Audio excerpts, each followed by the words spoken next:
sad day. Final Fantasy 1. It's just bad. It is. Even when we didn't Nuzlocke it, even when we were just playing it for fun, it was pretty bad. It was too hard to level in. It just took way too long. Like, literally, we'd spend hours and hours just to get to that first level. We were grinding to try to get to level 5 to beat Garland. It took all fucking night and another day. And the dungeons go on forever. It feels like every battle's either way too easy or fucking a fight for your life. And you can never tell which until you get into the battle. Yeah. Like, you don't know the grape apes, you know? Or the grimps. How am I supposed to know what's easy and what's... The grape wolves. The green ones. I don't even know the fuck half of them were named. And we had to use a walkthrough, which I know it doesn't seem like a lot, but we try not to use walkthroughs on a lot of these games because we want to have an authentic experience. We want to feel like you would have back then, you know? Try and figure it out for yourself, because that's what you would have done. There wasn't just internet or anything like that would have... No, we did go and download game manuals and stuff like that, but even those didn't help. I mean, the farthest we got on the NES was to the Marsh Cave, and like when I was just emulating and save stating left and right on the Game Boy version, I got to the Earth Shrine. I did personally. You did by yourself? I got to the Earth Shrine, and then I save stated myself in the Earth Shrine, which is optional and also really, really hard and will kill you. So I died.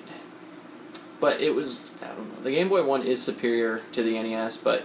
Just because it added in a few things that make it... And don't get me wrong, I love fucking challenging games. I love hard games. But they also have to feel like there's some sort of, like, continuity between them. It can't just be like, hey, it's easy, easy, easy, fucking hard. I don't know.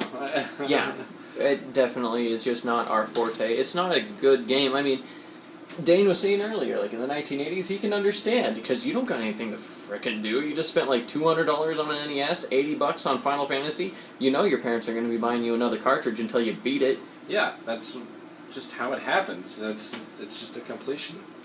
So it's just, it wasn't our forte. It wasn't a good Nuzlocke.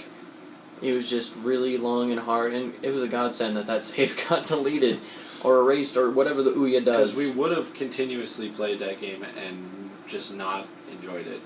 Like, there were parts of it, like the video where we beat Garland was fun, but what you didn't see was the hours and hours that were put into it to try and just get to the level. I mean, we switched every single time we had to do a level, and each person played at least 4 hours. It took fucking forever. So, with all that said, Final Fantasy for the NES is a bad game. And I mean, I've been playing a lot of old games. I've been getting into Wasteland. Wasteland? I like it a lot. For 1988, it's freaking amazing. The worst part is moving in combat. So I understand obtuse games, like Might and Magic and Pool of Radiance. Maybe we'll get into that. But right now, Final Fantasy, stick to like the PlayStation 1 version or the GBA version. Purists will argue. We're not purists. We're not completionists. We're gamers. So maybe Gerard will. This is to you, Gerard. Actually, we're out of booze, so... Sorry, we can't Nuzlocke this time. Until next time. Next. Nuzlocke!